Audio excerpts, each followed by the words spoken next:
Okay, we're live according to YouTube. How's everybody doing? Good.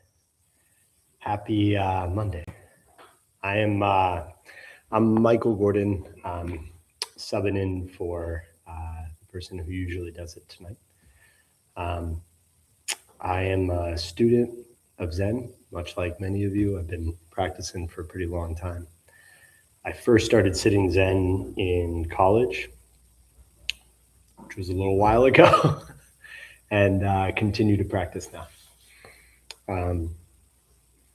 This is my first time teaching Zen here, so I really want to try and uphold any structure that you already have. So I'd love to hear from people. There's two major parts of Zen, right? There's the Dharma teachings, and then there's the practice. Some people come for one and they get the other, or vice versa.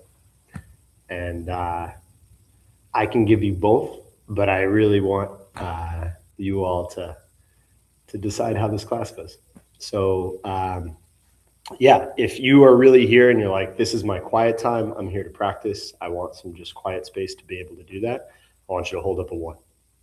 If you're like, I'm here for some words and I want to talk about Buddhism and I want to talk about these concepts a little bit more, I want you to hold up a 2, okay? We're going to have everybody close their eyes too, so that you don't be too influenced by those around you, right? So 1 is like, I just want to practice. 2 is like, I want to talk about Dharma in more of a, a verbal way. Okay, so close your eyes for a second. Anybody have any questions on that before we throw up some fingers? Yeah, if you want to do both, throw them both up. Yeah, that's fine. Okay, okay. So close your eyes, and on the count of 3, throw up some fingers. Ready? 1, 2, 3. All right. Okay, cool. Open your eyes. Unanimously, everybody wants to do both. No, there were some people who preferred one or the other, but it was pretty even. Okay. So I'll say some words. We'll sit for a bit.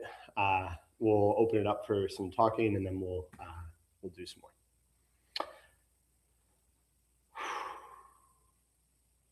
So what I wanted to talk about tonight comes from one of my teachers, Suzuki Roshi. Anybody familiar with Suzuki Roshi? He was one of the major leaders of Zen who came to the US and taught Zen there. And he has this wonderful saying that I really love and has helped me so much in my life, which is, if you have a raging bull, give it a big pasture. If you have a raging bull, give it a big pasture. What does that mean?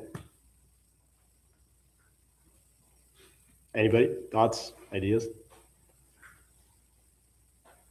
A big pasture is an empty place with not a lot going on, and the bull won't have anything to rage against in an empty space. Exactly. It's not give a bull a china shop, right? Give it a big pasture. Yeah. So what does that mean for us?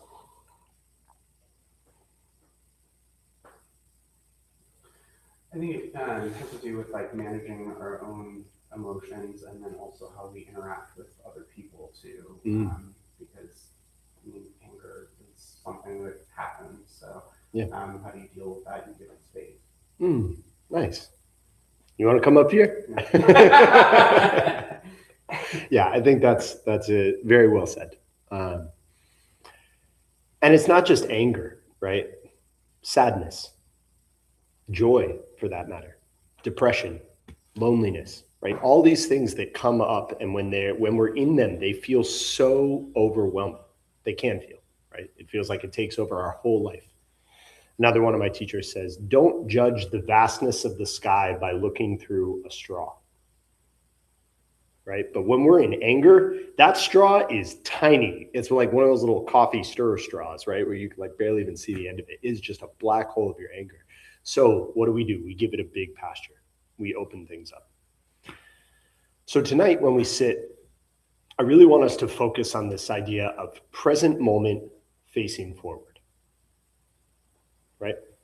So much of Zen in the way that the tradition that I come from, Soto Zen, is something called shikantaza. Has anybody heard that term before? Shikantaza? Yeah? What does it mean? Sitting. Exactly. It means just sitting, right? Present moment, facing forward. All you're doing is sitting. And in Zen, we put a lot of emphasis on the posture, right? And I'll walk you through the posture in case you haven't done that before. The idea being that whatever is coming up is your raging bull. It is also your door to enlightenment. And your only job is to be present with it and face forward. To hold a dignified posture, because that dignified posture is a reminder of our Buddha nature. It's a reminder of our bodhicitta, or our great mind, right? And so by sitting in this posture with an upright spine and being willing to give a big pasture to whatever comes up, distracted mind, great, let it roam. Angry mind, great, let it roam. We keep coming back to present moment, facing forward. It can be really helpful to follow the breath. So something that I find really helpful, if your mind is wandering a lot and it feels like I can't be with anything, great. Inhale, exhale, 1. Inhale, exhale, 2. Try to count to 8 continuously. And when you get to 8, start at 1 again. Now, there are no points for getting to 8 or not getting to 8. Or getting to 8 15 times or 10 times or no times. It does not matter, right? It's solely something to give your mind something to hold on to, something to focus on. For other people, it can be really helpful to just keep focusing on your posture, right? Keep coming back to that alignment of your spine. As Buddha said, not too tight, not too loose, right? So that, again, the body brings us into the present, because the body can't be in the past. Body can't be in the future, right? The body is always right now, present moment, facing forward. Okay. I think that was enough words for now. Let's sit. So the posture, if you're in a chair, great. If you are on a seated cushion, also great. You're going to cross your legs if you're seated. If you are in a chair, make sure your feet are flat on the ground. You want your spine erect. I like to think of a stack of coins, right? Like each part of your spine is a stack of coins lined up. And just like you would want to stack coins in a way that aligns with gravity, you're going to find a way that is awake and relaxed. So one thing I like to do is to just move around a little bit side to side, a little bit front to back. And you find, where is that natural alignment with gravity? You want your shoulders gently relaxed. You can sort of tuck them back into their sockets behind. Hands can either rest on your knees, or in zazen, often we do the universal mudra, which is one hand on top of the other, right at about your belly button. And then you let your thumbs just gently touch. Again, this isn't meant to be super rigid the whole time so that you're like, why are my arms so tired? It's just something to keep your mind in the present, to notice. I often do this because I notice the tension between my thumbs, right? Am I doing this? Am I like really pressing? Are they slumped and they're not touching at all? Ideally, we want to be able to just hold a piece of paper between our thumbs. Or if you like, again, hands in the lap or on the knees is fine. The chin is slightly tucked, which opens up our breathing pathway. And again, this is going to mess with your spine. So you're going to tuck your chin slightly. Eyes can either be open and gently resting a couple feet in front of you, or you can close your eyes, whichever one is more comfortable for you. Mouth usually closed, and I find it easiest to breathe through my nose. So we will sit for a few minutes here. And again, I invite you to either notice the breath, counting 1 all the way up to 8, or keep your mind on your posture.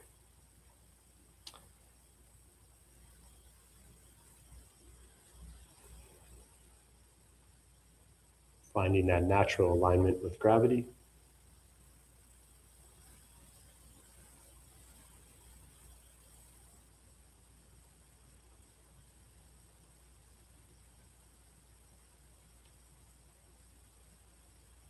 Noticing the rhythm of the breath.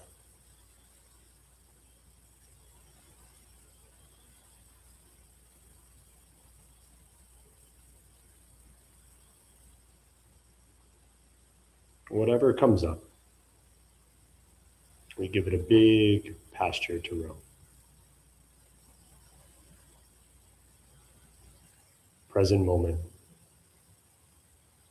facing forward.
So how was that?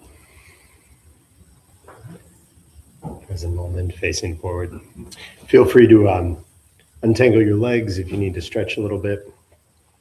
Often in Zen, we do a walking meditation in between. So you sit for 20 minutes and then you walk for 10 minutes, back and forth. But I figured tonight, instead of that, we could just open it up. I find one of the best ways to learn about meditation is to listen to other people's experiences. So if anybody has any questions, or if you just like to share what you experienced.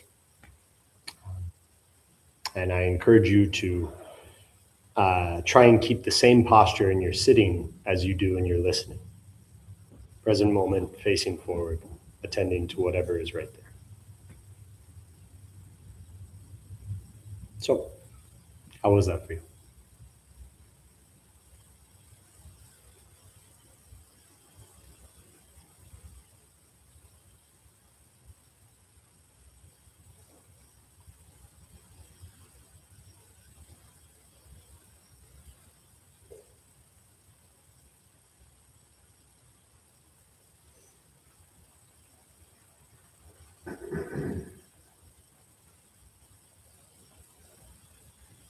It was the first time I tried to do that when I was really hungry. Mm. And I noticed a couple of times I kind of got lost in my thoughts and able to observe them, like people in the pasture. This time I kind of got into it a little bit. Yeah. Daydreaming a little bit. Sure. Were you able to watch the daydreaming at all? What was that like? A little bit slow.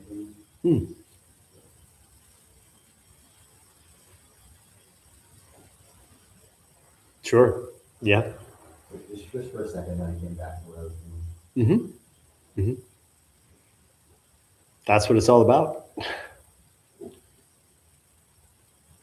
One of the things that I love about the Raging Bull is that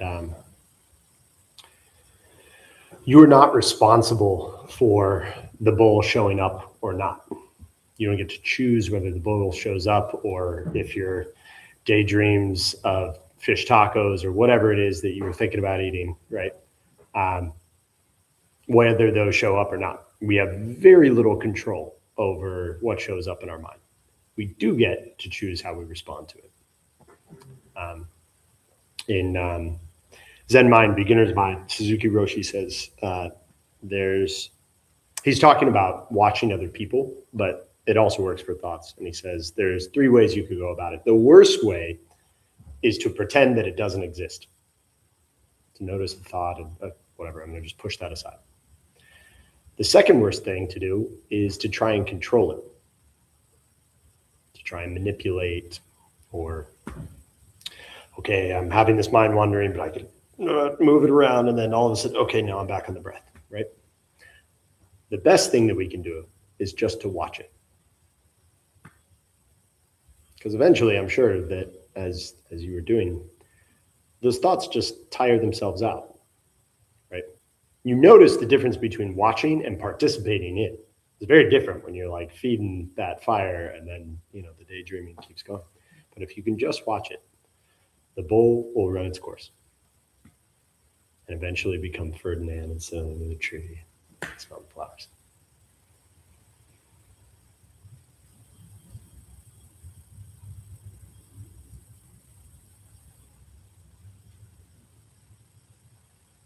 I kept kind of like my leather jacket kept creaking, Mm-hmm. and I was like, oh god. Then I don't know, I started thinking about the palm trees creaking in the wind, and that kind of helped. I was like, don't worry about it, it's good. Yeah. Worried that you might disrupt other people with the creaking? Other people, or it was just annoying or something. Sure. Who else wanted to kick him out the whole time because of the leather jacket?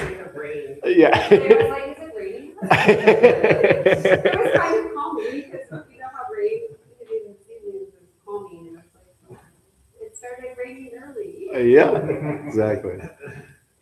Thank you for your calming rain jacket. I think for me, it's all these years that my husband, he practices that and he teaches that, I kind of, it's comical, but I always feel like I'm not doing it correctly enough all the time. Like I find myself going out of posture, I'll find my breath kind of either going all over the place or, like you mentioned, like my thoughts are kind of jumping from one to the next. But I guess that's part of it, right? Like kind of observing where you're at, and I guess, just reflective of, I guess, when my life is, I'm not saying it's chaotic, but there's definitely a lot of things. I've had a lot of moving parts right now. Out of curiosity, how many people in this room have perfect posture and a totally clear mind every time you sit? Yeah, 0. And I talk to people who have been meditating for decades and decades, like people I consider pretty darn close to enlightenment. Sometimes they slump, sometimes they express anger, you know. Again, like we don't get to choose the bulls that show up in our pastures. Anyway, it's great that you're still showing up. I think that's what it's about.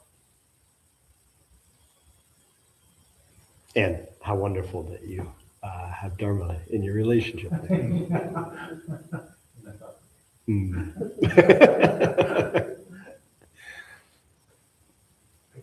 like, one of the things I've been thinking about is how, or I think about a lot, is how sitting translates to the larger picture of zazen in general. It's an all-encompassing practice, you know, in terms of how we respond and react throughout the day. And I was having a conversation with someone who's been doing this a long time, and I was explaining a situation where I felt I had a certain feeling or emotion come up of the lack of compassion. And I said I felt really bad, like I felt like a really horrible person because I had this feeling about something, you know? And he was saying, and which, I mean, it seems very obvious, but it's easy to miss, is that all you have to do, and you just mentioned it, but is see it. And that's it. See it, you don't have to respond to it, and it passes. And it's not about judging that. It's natural. It's who we become over our entire lives. You just see it. And I find if I can just bring it back to how we view sitting and seeing that I'm not reacting, but if I just get like 10% of that throughout my day, it really does curb a lot of the reactions. But it's really easy for me to stray from that. You know, it's simple in its words. It takes a lifetime of practice to get that. Beautiful. Is there anything that you find helpful throughout the day when you're off the cushion to bring you back to that? You know, I think there's certain questions I can ask myself that sort of bring me back to that present moment. Like what kind of conditions am I creating for myself in this moment? You know, but just certain things are just focusing on, you know, what am I feeling right now? You know, just something that brings me back to the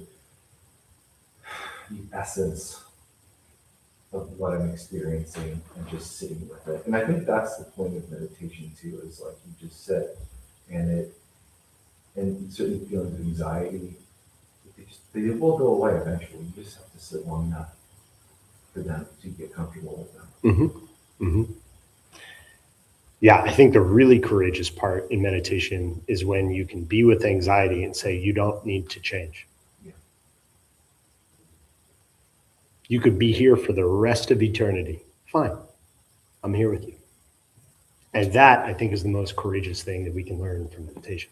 But it's so hard what you're saying, because like, yeah, we all know it, right? Something shows up, difficult conversation, anger, frustration, lack of compassion, whatever. And the first thing we want to do is fix it. which usually just ends up muddying the water and making more issues. And, then we're layering all kinds of conditioning on top of conditioning. But to just be able to be with it, just sit with it, as you said. Yeah, it's really beautiful.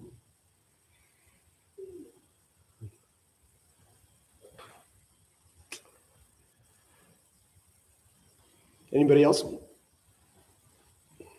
feel like for me, like, and I'm really new to this stuff, but like this is the time I allow myself to, because our brains go so fast all through the day. It's almost like I'm allowing my brain to just do whatever. Like I notice when I sit here, sometimes past memories that I've forgotten will just pop into my head, and I'm like, oh, I forgot about that. Yeah. It's like, that's a nice memory, or that's not a nice memory, but Sure. it's kind of almost refreshing to have some of those memories that you maybe have stuffed down and forgotten about kind of come up when you're sitting. Oh, yeah. And I think the longer and the deeper you do this, more and more stuff comes up. Yeah. But it's just like allowing the brain to kind of not think about everything. Yeah, exactly. One of my teachers often uses the metaphor of like a snow globe. And all we're just doing is like putting it down on the table for 10 minutes. Just let it settle a little bit. Yeah. Cool. Well, let's sit again. So again, you can find your posture either cross-legged or feet flat on the ground, hands in your lap, on your knees, or if you like the universal mudra, one hand on top of the other, roughly at your belly button, thumbs gently touching. Spine in that natural alignment with gravity.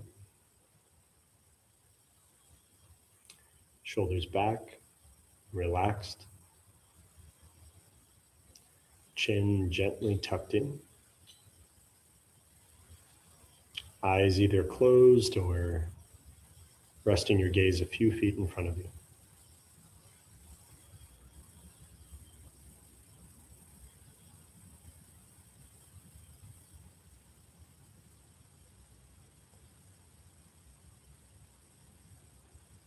And for the next few minutes, just try and be the open pasture, allowing whatever bowl is here to move as it needs to move.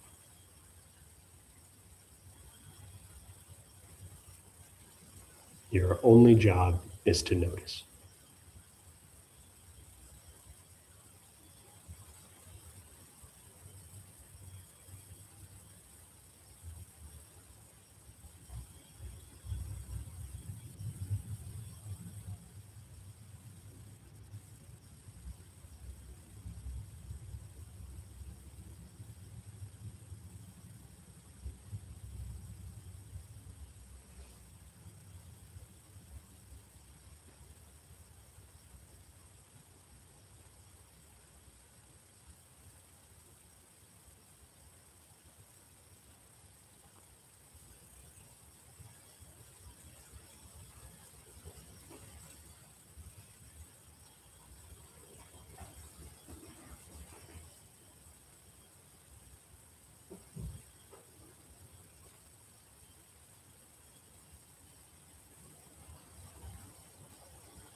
Well, thank you all so much for showing up tonight and sitting. If you feel comfortable, I'm going to dedicate the merit. So if you would like, you can join your hands, heart center.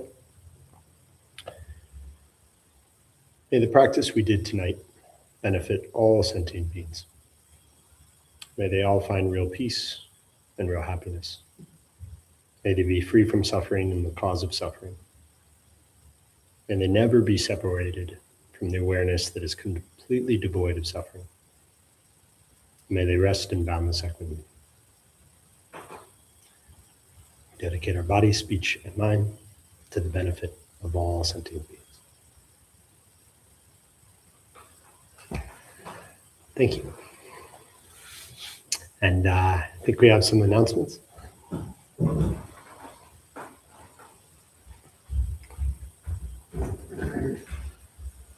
Hi everybody, I'm tonight's host Meredith. We opened the Dharma Bum Temple 18 years ago to introduce Buddhist practice to those who show up. Those who lead are not nuns, monks, gurus, masters, or teachers, and are not looking for students. They're simply practitioners sharing their interpretation of the practice. Every night we have different classes led by different people from various Buddhist traditions. We have a recovery sangha that meets several times a week for anyone with addiction, and our food redistribution program is every Thursday at 4:30. We have classes and programs every day, and everything we offer here is always free. The full schedule is on our website and also posted in the entryway with the shoe rack. We have a lending library. If you see a book you like, just feel free to borrow it and bring it back when you're done with it. Only other out of the ordinary announcements are on Christmas. Nothing changes. We still have open meditation at 8 and at noon, and food redistribution will be at 4:30, rain or shine.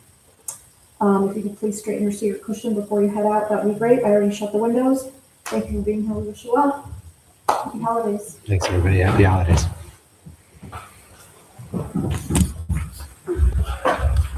I had a question. I was talking about this the other day. You said that the peanut butter and jelly is purchased on the wish list? The Amazon wish list. Yeah, or you can just go to the store and people can just bring whatever they want to bring. If you want to have it delivered, Because I went on the wish list and there was nothing on the you wish couldn't list. find it. I mean, I went on the wish list on the website and it was just blank. Is it like, Did you go to Amazon? Yeah. Or did you go no, I to went through the temple website. I'll let Maggie know that the link might, something might be broken. Sure. I Here. think if you go on Amazon and you type in Dharma Bum Temple, you should find it that way. Okay, But I'll let them know. Thank you. and you guys just put peanut butter and jelly in there? You don't put like ham and cheese or anything No, like that? there's no meat here. No meat? Yeah, it's Okay. only vegetarian stuff. Oh, I see. But like, if you, sometimes we have pastries from Bread and Sea as well. Sometimes people bring in granola bars, that's all fine. Any of that can be handed out that day. We just can't store stuff here. Yeah, I was considering possibly making burritos at my house and just meeting everyone downtown. You could do that as long as you were coordinated with the time that they get down there, Yeah, so that you're not by yourself. yeah, I just thought like I could make them the day before, warm them up in the oven in some tin foil, then bring them down there.